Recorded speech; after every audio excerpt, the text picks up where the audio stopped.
नमस्कार। Last video में हमने उद्देश्यों के व्यवहारिक रूप में वर्गीकरण का अध्ययन किया, उपागम विधियों का अध्ययन किया। इसी कंटिन्यूटी में आज हम बुद्धि के विषय में अध्ययन करेंगे, बुद्धि परीक्षणों के विषय में अध्ययन करेंगे। इसी के साथ मैंने आपसे कहना चाहूंगी कि इस वीडियो को अधिक से अधिक लाइक और शेयर करें, जिससे अन्य बच्चों को भी इसका लाभ मिल सके। तो इसमें बुद्धि, आज हम जो पढ़ने जा रहे हैं, बुद्धि क्या है, बुद्धि किसे कहते हैं, बुद्धि का अर्थ क्या है, बुद्धि की परिभाषाएं किसने दी हैं, कौन सी परिभाषा दी है, किस मनोवैज्ञानिक ने बुद्धि को क्या कहा है, इससे संबंधित परिभाषाएं पढ़ेंगे। बुद्धि की क्या क्या विशेषताएं हैं, बुद्धि का स्वरूप कैसा है और बुद्धि के प्रकार कैसे हैं, इनके विषय में अध्ययन करेंगे। बुद्धि का अर्थ, मीनिंग ऑफ इंटेलिजेंस। इसमें हम देखते हैं कि बुद्धि शब्द जो है, इसका सर्वप्रथम प्रयोग किया था हर्बर्ट स्पेंसर ने। किसने किया था? हर्बर्ट स्पेंसर ने 1985 में।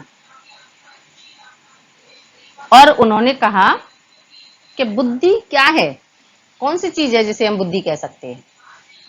तो यानी एक शब्द लिया उन्होंने कि बुद्धि। अब सबने कहा बुद्धि तो आपने कह दिया, लेकिन ये बुद्धि क्या है? तो इसमें राय तो मनोवैज्ञानिकों ने दे दी, अपने विचार दे दिए, लेकिन एक मत नहीं हो सके कभी भी। तो फिर उन्होंने कहा कि सटीक नहीं इसको व्यक्त किया जा सकता है। हाँ, कुछ गुणों का समूह बुद्धि कहला सकता है। अब वो गुण कौन कौन से हैं जिनके द्वारा हम कार्य करते हैं?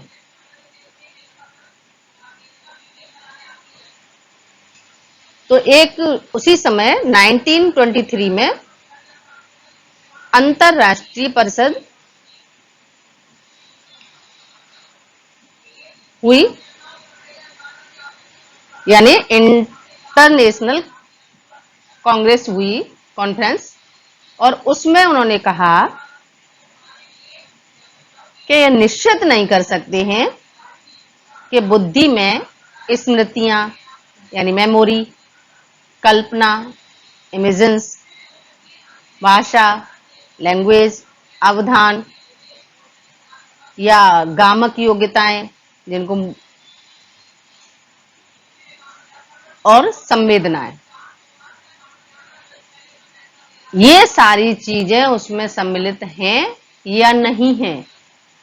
तो कुछ ने कहा कि बुद्धि के आधार पर हम क्या कर सकते हैं? चिंतन, किसी विषय के बारे में हम चिंतन कर सकते हैं। हमारे जो दिमाग में अमूर्त विचार चल रहे हैं उनको व्यक्त कर सकते हैं, समस्याएं हैं उनका समाधान कर सकते हैं। बुद्धि के आधार पर ही हम समाधान कर पाते हैं, समायोजन करते हैं। तो ये सारी चीजें क्या हैं? बुद्धि। इस प्रकार से इन्होंने बुद्धि को गुणों का समूह नाम दे दिया। कुछ मनोवैज्ञानिक बोले कि बुद्धि को मापना बहुत कठिन है, लेकिन हाँ, ये कह सकते हैं कि छात्रों में जो वांछित या अपेक्षित व्यवहार परिवर्तन होता है वो बुद्धि की वजह से होता है। इस बात पर इनकी सहमति हो गई। लेकिन इससे कुछ हुआ नहीं। क्यों? क्योंकि एक सेंटेंस मात्र था। उन्होंने कहा कि ये कोई भौतिक सत्ता नहीं हुई बुद्धि की। क्या नहीं हुआ? भौतिक सत्ता नहीं हुई उनकी कोई। इस पर हम कोई एक रिजल्ट नहीं निकाल सकते कि ये चीज बुद्धि है। और भौतिक सत्ता नहीं है तो इसके मापने के कोई आयाम नहीं है।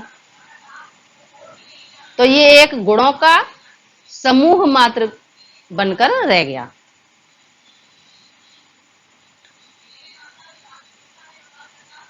बोरिंग महोदय ने, नाम है उनका, उन्होंने कहा बुद्धि परीक्षण जो मापता है वही बुद्धि है। बुद्धि परीक्षण मापता है वही बुद्धि है।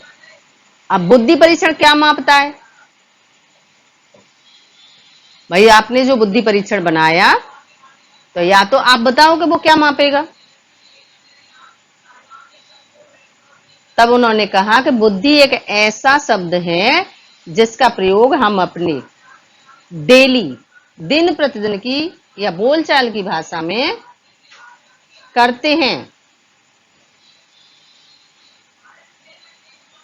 सीखने और समझने में करते हैं। यही चीज हमारी बुद्धि है। एक सिंपल शब्दों में उन्होंने इस बात को समझा दिया। तो इस प्रकार से बुद्धि क्या हुई कि जो दिन प्रतिदिन हम कार्य करते हैं, जिसके आधार पर आप चीजों को समझते हैं, बातों को समझते हैं, याद रख पाते हैं, ऐसे गुण ही बुद्धि कहलाते हैं। फिर कुछ समय पश्चात बुद्धि को मापने की कुछ विधियां भी सामने आई, उन्हें मैं आगे बढ़ती हूं। इसी संबंध में फिर बुद्धि का वर्गीकरण किया गया था और वर्गीकरण करने में पाया गया था कि वातावरण के साथ समायोजन जो हम करते हैं वो बुद्धि के आधार पर करते हैं।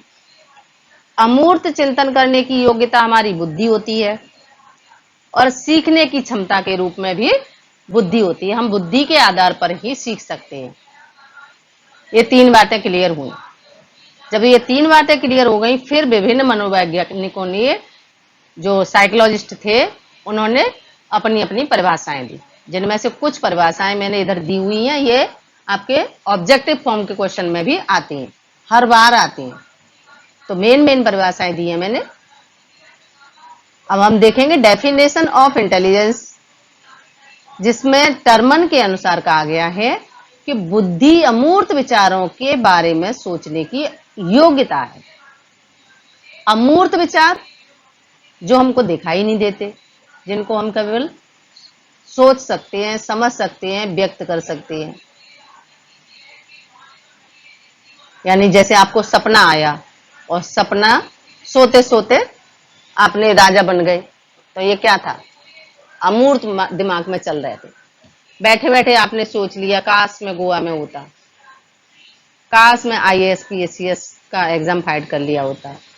एक दूसरे ने सोच लिया कि मैं राष्ट्रपति बन गया हूं। तो ये क्या थे? अमूर्त विचार। दूसरे ने सोचा कि अगर मेरे पहिए लग गए होते। एक और थे, उन्होंने कहा कि ये चारपाई पड़ी है, इसमें अगर पंख लगा दिए जाएं तो क्या होगा, परिणाम क्या होगा। तो ये हमारे अमूर्त विचार हैं और इन अमूर्त विचारों के बारे में सोचने की योग्यता ही बुद्धि कहलाती है। यानी टर्मन ने कहा ऐसा। थॉर्नडाइक के अनुसार कहा गया कि गत अनुभव, गत मतलब पिछले अनुभव से लाभ उठाने की योग्यता ही बुद्धि है। अगर हमारे पिछले अनुभव अच्छे हैं तो हम दूसरों को उसका लाभ दे सकते हैं, उनसे लाभ ले सकते हैं। गत अनुभव हमारे अच्छे नहीं है तो हम उनको अपने में सम्मिलित नहीं करेंगे। तो उनकी जो हमारी रिजल्ट रहे हैं, परिणाम रहे हैं, उनके आधार पर ही हम उनकी बुद्धि का प्रयोग कर सकते हैं, बता सकते हैं कि क्या है। वुडवर्थ ने कहा, वुडवर्थ एक व्यवहारवादी थे, थॉर्नडाइक मनोवैज्ञानिक हैं, ये भी हैं तो व्यवहारवादी, लेकिन वुडवर्थ हैं। उनने कहा बुद्धि कार्य करने की एक विधि है। यानी आप जो काम करते हो, जिस विधि से काम करते हो, वही बुद्धि है। उस कार्य को या उस विधि से उस कार्य को कर पाते हो तो केवल बुद्धि के माध्यम से। रॉस महोदय के अनुसार नवीन परिभाषा से चेतन अनुकूलन ही बुद्धि है। इन्होंने अपना उसमें चेतन मन को जोड़ दिया। फ्राइड ने दिया है चेतन, अर्धचेतन और अचेतन। ये मनोविश्लेषणवादी थे, इनका एक सिद्धांत है पूरा, उसको हम आगे देखेंगे। इधर बैचलर महोदय के अनुसार तर्क युक्त चिंतन करने अभिप्रयुक्त करने तथा पर्यावरण के साथ प्रभावपूर्ण ढंग से व्यवहार करने की शक्ति व्यक्ति की संपूर्ण अथवा सार्वभौम क्षमता ही बुद्धि है। इन्होंने 3-4 शब्द ऐसे कहे, तर्कयुक्त यानी लॉजिकल थिंकिंग जो है हमारी बुद्धि है, ऐसा कहा इन्होंने। अभिप्रयुक्त यानी प्रयोग करने वाली चीज, ये बुद्धि है। हम जो प्रयोग करते हैं केवल बुद्धि से कर पाते हैं, बात भी सही है, कम बुद्धि वाला नहीं कर पाता है कुछ। पर्यावरण के साथ प्रभावपूर्ण ढंग से व्यवहार करने की शक्ति, यानी आप सर्दी गर्मी बरसात मौसम जो हमारे 4-5 होते हैं उनमें उसी तरह से अपने आप को समायोजित कर पाते हो, तो किससे? केवल बुद्धि से। व्यक्ति की संपूर्ण अथवा सार्वभौम क्षमता ही बुद्धि है, यानी जितनी भी क्षमताएं हैं उसमें कार्य करने की, चाहे वो कोई सी भी हो, वो सब बुद्धि है। विनय के अनुसार बुद्धि चर शब्दों से मिलकर बनती है। अब वो चर क्या है, वेरिएबल्स क्या है? तो पहला है ज्ञान, यानी जो हमारा ज्ञान है वो हमने जो लिया है वो कहां से लिया है और किसके आधार पर लिया है? तो बुद्धि के आधार पर लिया है। आलोचना, जब हम आलोचना करते हैं बुद्धि के आधार पर करते हैं। किसी को निर्देश देते हैं या किसी के निर्देश का पालन करते हैं, बुद्धि के आधार पर। आविष्कार, नए नए इवेंट जो होते हैं वो भी बुद्धि के आधार पर कर सकते। तो इस प्रकार से हमने इन परिभाषाओं को पढ़ा और इन परिभाषाओं को पढ़ने के बाद निकला कि बुद्धि अमूर्त विचारों के बारे में सोचने की योग्यता है, पिछले अनुभवों से लाभ उठाने की योग्यता है, कार्य करने की एक विधि है, तर्कयुक्त चिंतन है, पर्यावरण के साथ प्रभावपूर्ण ढंग से व्यवहार करने की शक्ति है,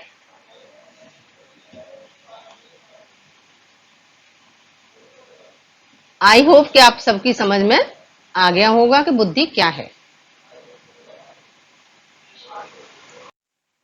तो इस प्रकार से जो हमने बुद्धि का अर्थ पढ़ा, बुद्धि की परिभाषाएं पढ़ी, उनमें से कुछ विशेषताएं निकल कर आई। बुद्धि की विशेषताएं निकल कर आई कि बुद्धि क्या है? सीखने की योग्यता है, यानी बुद्धि के आधार पर हम सीख सकते हैं।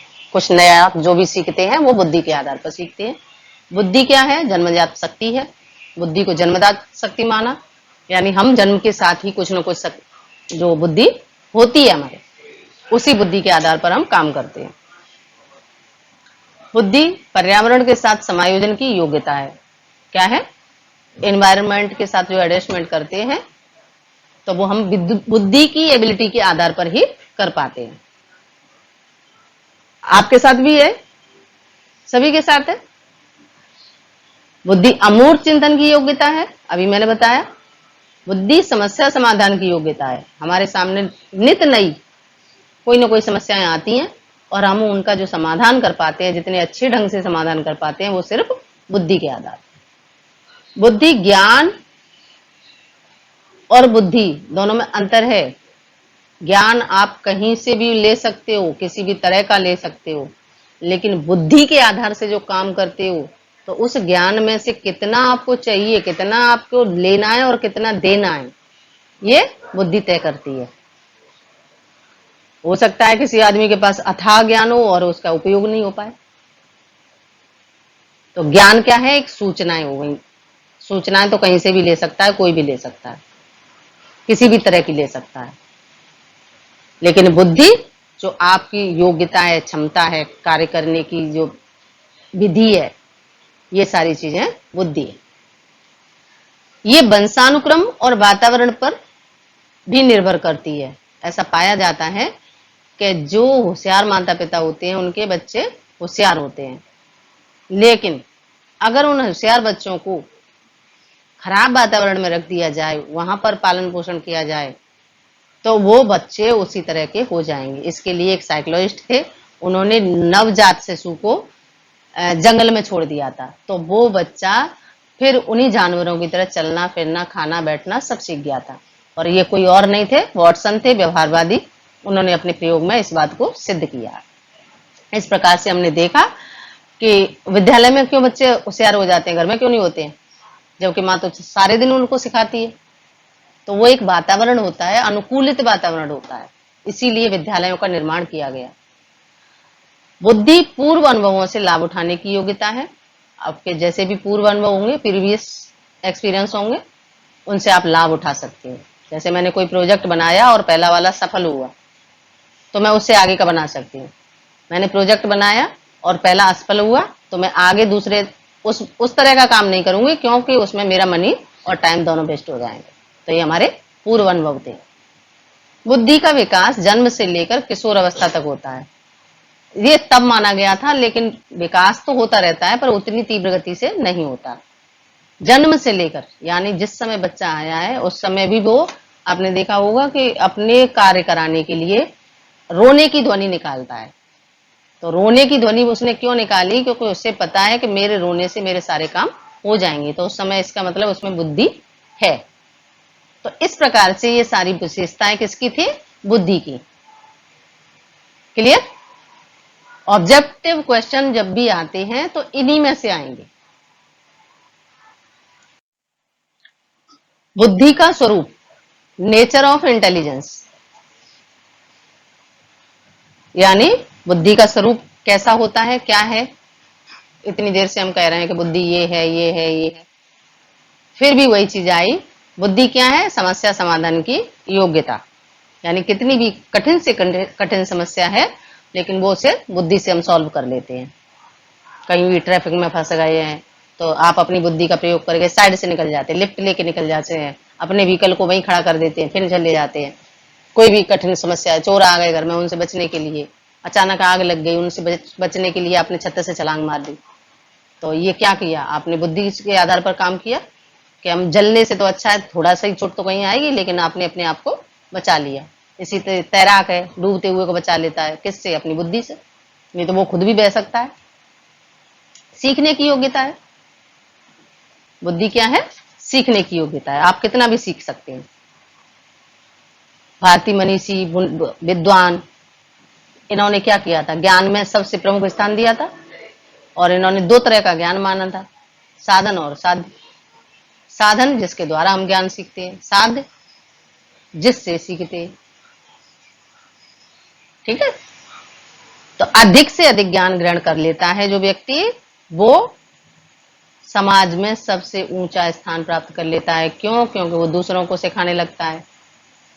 और ये विद्यालयों में क्या करते हैं, शिक्षक सिखाते ही तो हैं, लेकिन कुछ ऐसे भी होते हैं जो निःशुल्क समाज के लिए कार्य करते हैं, समाज सेवा करते हैं। उन्होंने सीख लिया तभी तो सिखा रहे हैं सबको। अमूर्त चिंतन की योग्यता है। मूर्त जो हमको दिख रहा है, प्रत्यक्ष है, उसके बारे में तो सभी सोचते हैं, लेकिन जो नहीं दिख रहा है, अंतरिक्ष के विषय में सोचना। आप एक शहर में रहते हैं, दूसरे शहर के विषय में जितना भी सोच पाते हैं, परिस्थितियां, घटना, परिणाम, शोध, आविष्कार, ये सब अमूर्त चिंतन किसके आधार पर कर पाएंगे हम, बुद्धि के आधार पर। पर्यावरण से सामंजस्य की योग्यता। भयंकर गर्मी पड़ रही है, भयंकर सर्दी हो रही है, बारिश होने लगी बीच में ही, आपने क्या किया, अपने आप को बचाने के लिए कभी छाता लिया, वूलन कपड़े पहने, बीमार हो गए तो दवाई ली, या कोई अचानक कोई घटना घटित हो गई तो उससे संबंधित समस्या का समाधान निकाला, है ना। अचानक बारिश हो गई, आंधी आ गई, तूफान आ गया, एक्सीडेंट हो गया, कोई भी कुछ भी कार्य हो सकता है। पर्यावरण यानी जो ठंडे प्रदेश में रहने वाले इंसान है और वो गर्म प्रदेश में पहुंच जाए तो क्या करेंगे, एडजस्टमेंट ही तो करना है उनको। तो ये करेंगे किस आधार पर, बुद्धि के आधार पर। जहां गेहूं खाया जाता है वहां पर गेहूं की रोटियां ना मिलके चावल मिले, तो उनने क्या किया, उनको पेट भरना है, तो अपनी बुद्धि लगाई उन्होंने, बुद्धि से काम लिया और गेहूं की जगह पे वो दाल चावल खाना शुरू कर दिए। तो इस तरह से पर्यावरण से सामंजस्य की योग्यता बुद्धि। क्लियर। इससे पहले हमने पर्यावरण से सामंजस्य की योग्यता के विषय में पढ़ा था। तो उसमें विलियम स्टर्न के अनुसार, यानी उन्होंने कहा कि जीवन की परिस्थितियां और नवीन समस्याओं, यानी हमारी लाइफ में जो परिस्थितियां आ रही हैं और उसी समय पे कोई नवीन परिस्थिति भी आ गई या न्यू समस्या प्रॉब्लम भी आ गई, तो हमने क्या किया कि नवीन समस्याओं में सामान्य मानसिक योग्यता के अनुकूलन ही बुद्धि है। जो आपकी लाइफ चल रही थी उसमें कोई नई प्रॉब्लम आई और उसके साथ आपने अपने दिमाग से अनुकूलन, सामंजस्य बिठा लिया, तो ये हमारी बुद्धि का ही खेल था। इसके संबंध में थॉर्नडाइक महोदय ने कुछ बुद्धि के प्रकार बताए। इनका पूरा नाम है E.H. थॉर्नडाइक। इनके सिद्धांत भी हैं। इन्होंने 3 प्रकार की बुद्धि बताई है। पहली, मूर्त बुद्धि। इस बुद्धि के सहारे आप क्या करेंगे, यानी आपको सामने दिख रहा है कि एक ठोस वस्तु है, एक द्रव वस्तु है, तो आपने क्या किया, उसको मूर्त में देख लिया कि ये लिक्विड है और ये ठोस है। उसके आधार पर आपने अंतर करके बता दिया। एक बच्चा मोटा है, एक पतला है, आपने क्या किया, देखा और बता दिया। एक लंबी रेखा है, एक छोटी रेखा है, देखा और बताया। या आपने क्या कहा कि जैसे कुछ कौशल आधारित कार्य थे और उसमें उस बच्चे ने बहुत अच्छा परफॉर्मेंस किया। किससे किया, आर्ट ड्राइंग वाले बच्चे होते हैं, एक से एक कला बनाते हैं। आप खड़े हो और आपको देखकर वो आपका जो फीचर्स हैं, स्केच है, वो पूरा उकेर देंगे, बना देंगे। तो ये उन्होंने किसके आधार पर किया, मूर्त बुद्धि के आधार पर। प्रत्यक्ष में जो चीज दिख रही है, इंजीनियर अपने एक भवन का नक्शा बनाता है, मूर्त बुद्धि के आधार पर बनाता है। एरोप्लेन बने, ट्रेन बनी, बसें बनी, ऑटो रिक्शा बना, ये सब किससे बनी, मूर्त बुद्धि के आधार पर। और आपके सामने मूर्त वस्तुएं भी है। दूसरा है अमूर्त बुद्धि। इसका संबंध सीधा सीधा किताबों से होता है, क्योंकि जो ज्ञान हम किताबों से लेते हैं, उस ज्ञान को लेने के बाद हम उसका अपने जीवन में प्रयोग करके, जैसे मेरे दिमाग में कुछ कहानियां हैं, कुछ घटनाएं हैं, कुछ चित्र हैं, कुछ कला है, अब मैं क्या करूं, उनको मैं सजीव चित्रित कर दूं। ये काम कौन करता है, कुछ दार्शनिक करते हैं, कलाकार कर सकते हैं, इंजीनियर कर सकते हैं, है ना, इतिहासकार करते हैं इस काम को, आर्टिस्ट भी करते हैं, सिंगर करते हैं। सिंगर जब गाना गाते हैं और उस समय उनके जो शब्द होते हैं, तो उस समय क्या करते हो आप, अपनी परिस्थितियों से उसको रिलेट कर लेते हो। तो ये उतना उन्होंने कैसे किया, बुद्धि के आधार पर। तीसरी उन्होंने सामाजिक बुद्धि बताई, और सामाजिक बुद्धि में उन्होंने कहा कि जो बुद्धि हमारी समाज के साथ सामंजस्य बिठवाती है, या जिससे हम अपने समाज के साथ तालमेल बैठा पाते हैं, सामाजिक कार्य करते हैं, समाज के साथ जुड़ते हैं, वही बुद्धि सामाजिक बुद्धि कहलाती है। आपने भी कहा हुआ, देखे कभी कभी कहते हैं ना, वो बंदा बहुत अच्छा है, सामाजिक है, उसका व्यवहार बहुत अच्छा है। कोई भी नेता होता है और समाज के लिए वो अच्छे से काम करता है, या सब जो व्यक्ति हैं उनकी परिस्थितियों को सुनता है, उनके साथ चलता है, तो वो नेता दोबारा आता है। क्यों, क्योंकि उसने सामाजिक बुद्धि का प्रयोग करके अपनी छवि अच्छी बनाई। ठीक है, सोशल वर्क होते हैं, सोशल प्रोजेक्ट होते हैं। अभी जो आपने देखा है वृक्षारोपण वाला, निःशुल्क निवारक शिक्षा में घर घर से बच्चे लाके पढ़ाना, तो ये क्या है, सामाजिक कार्य, इस बुद्धि के आधार पर ही आप कर पाते हो। तो ये तीनों बुद्धियां क्लियर हो गई होंगी कि बुद्धि के प्रकार क्या हैं। बुद्धि एक ही है, लेकिन जैसे जैसे आपने कार्य की संज्ञा बदल दी, उसी तरह से वो बुद्धि बदल गई। तो यहां 3 प्रकार आ गए बुद्धि के। किसने दिए? E.H. थॉर्नडाइक ने। अब इसमें से ये मोस्ट इंपोर्टेंट क्वेश्चन है कि सामाजिक बुद्धि किसके द्वारा दी गई, तो आप इसको भूलिएगा नहीं। E.H. थॉर्नडाइक के अनुसार, E.H. थॉर्नडाइक के अनुसार बुद्धि के कितने प्रकार हैं? 3 प्रकार हैं। अभी वो 3 में चौथा दूसरे का डाल देंगे, तो आपको इनमें से छांटना है। तो मूर्त, अमूर्त और सामाजिक, ये थॉर्नडाइक के अनुसार 3 प्रकार है। क्लियर हुआ? लो, फिर से असेसमेंट आ गया। बुद्धि का आकलन, असेसमेंट ऑफ इंटेलिजेंस, यानी आप बुद्धि के विषय में आकलन कर रहे हैं। यानी आकलन फिर से आया, इसका मतलब ये है कि बहुत इंपॉर्टेंट है ये। बिना असेसमेंट के कोई चीज नहीं होती है। आप जो चीज है जिसके बारे में जानना चाहते हैं, पहचानना चाहते हैं, वो उसे असेसमेंट कहते हैं। ये मैंने पूरा एक यूनिट पढ़ाई है। सबसे पहले इसमें क्या किया गया है कि एक क्लास में कई सारे बच्चे होते हैं और वो बच्चे व्यक्तिगत भिन्नता के आधार पर अलग अलग प्रदर्शन करते हैं। उनकी रुचि, योग्यता, बौद्धिक क्षमता, सृजनात्मकता, अचीवमेंट, सब कुछ अलग होता है। ये हमें अलग कैसे किया जाता है? तो असेसमेंट के आधार पर। सबसे पहले गाल्टन महोदय ने 19वीं शताब्दी में इन्होंने कहा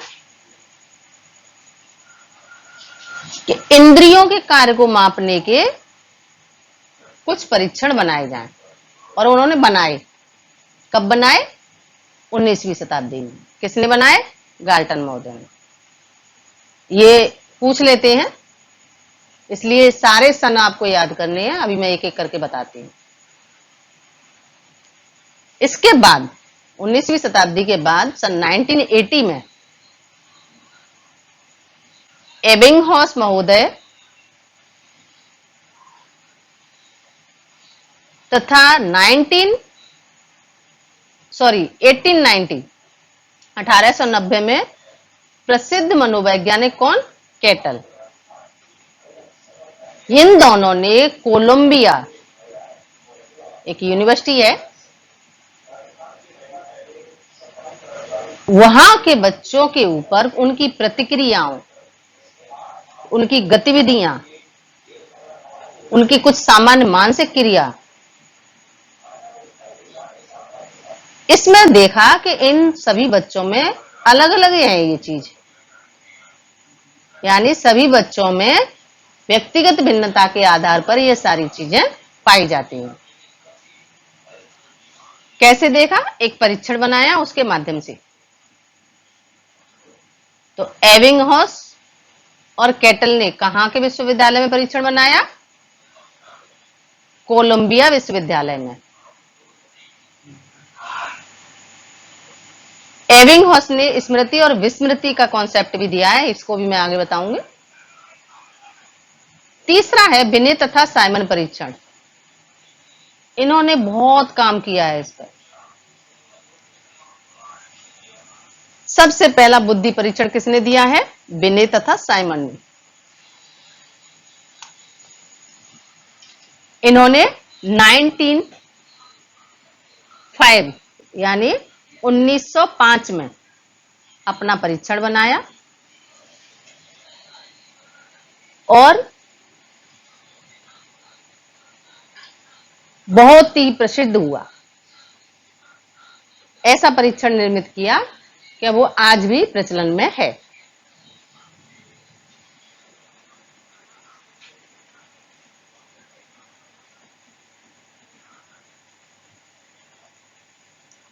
और प्रत्येक आयु वर्ग के लिए उन्होंने अलग अलग परीक्षण बनाए।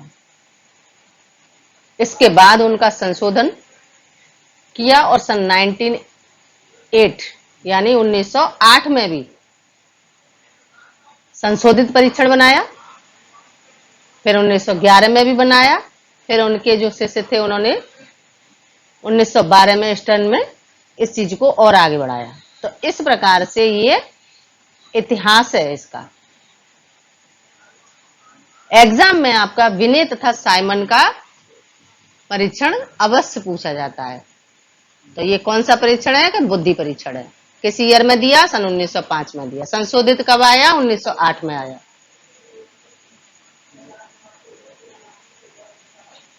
किस आयु वर्ग के मापने के लिए? तो सभी के लिए अलग अलग है। सन 1912 में स्टर्न के द्वारा मानसिक योग्यता का मापन किया गया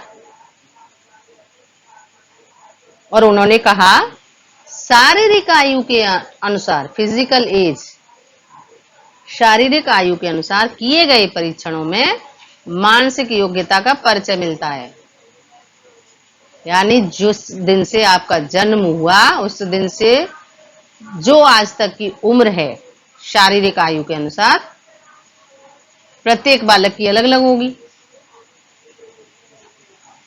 और प्रत्येक वर्ष में अलग होगी, क्योंकि जैसे जैसे बच्चा बढ़ता जाएगा उसकी बुद्धि का विकास होता जाएगा और जिन बच्चों का विकास नहीं हो पाता है वो कम बुद्धि वाले हो जाते हैं। तो आप ये नहीं कह सकते हैं कि इस उम्र के बच्चे की इतनी बुद्धि होना डेफिनेट सही है, कम भी हो सकती है, ज्यादा भी हो सकती है। तो उसके लिए ये परीक्षण बनाए, इनसे आप मापिए और उसके बाद बताइए। अब कुछ भारतीय थे जिन्होंने भी थोड़ा सा अपना योगदान दिया और भारत में बुद्धि परीक्षणों का निर्माण किया। तो कुछ संक्षिप्त में मैं बताने जा रही हूं। 1917 में मुनरो द्वारा दिया गया था। इन्होंने प्रारंभिक वर्गीकरण परीक्षण का निर्माण किया था। किसका किया था? प्रारंभिक वर्गीकरण परीक्षण।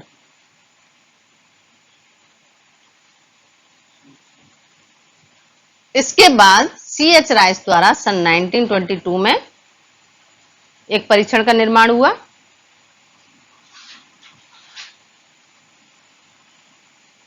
और इन्होंने अपना एक परीक्षण निर्मित किया।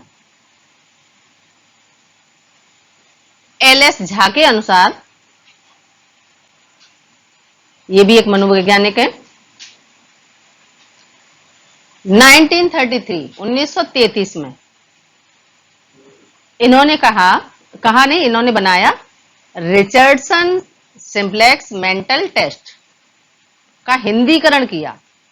केवल उनका जो इंग्लिश में था उसको ट्रांसलेट किया और फिर तो झड़ी लग गई। इसमें से सोहनलाल द्विवेदी द्वारा ये प्रयोग अच्छा है, वो परीक्षण अच्छा है और प्रयोग में भी आता है। 1942 इंपोर्टेंट भी है ये, इसको अपने नोट्स बनाने में लिख लेना। इन्होंने एक बुद्धि परीक्षण का निर्माण किया था, यानी सोहनलाल द्विवेदी द्वारा बुद्धि परीक्षण का निर्माण कब किया गया? तो 1942 में, 1942 में किया गया। इसी के संदर्भ में फिर डॉक्टर C.M. भाटिया द्वारा एक भाटिया बैटरी बनाई गई और उस बैटरी में फिर क्रियात्मक 5 प्रकार के परीक्षण थे जिन्हें मैं आगे बताऊंगी।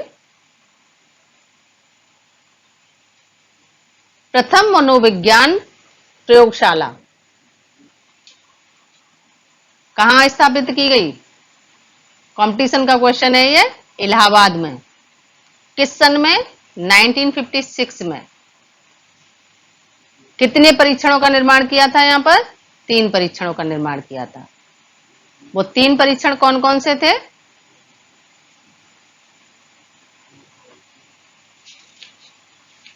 ये 3 परीक्षण भी मैं आपको अभी समझाऊंगी। विनय साइमन परीक्षण, रेवेन प्रोग्रेसिव मैट्रिसेस और पिजन का अशाब्दिक परीक्षण। नॉन वर्बल टेस्ट, यानी परीक्षण दो प्रकार के होते हैं, शाब्दिक और अशाब्दिक। ये मैं आगे बताने जा रही हूं अभी।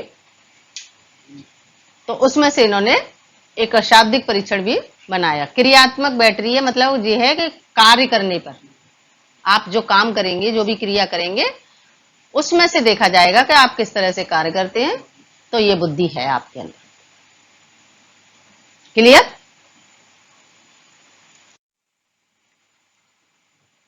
ये आपके उसी इलाहाबाद मनोविज्ञान प्रयोगशाला में निर्मित परीक्षण है, बुद्धि परीक्षण जो बनाए थे। पहला विनय साइमन परीक्षण है जो सन 1905 में बनाया गया था। पिजन का अशाब्दिक परीक्षण है और रेवेन का प्रोग्रेसिव मैट्रिक्स। ये तीनों परीक्षण हैं और बड़े ही अच्छे परीक्षण हैं। इनके द्वारा आप भी माप सकते हैं।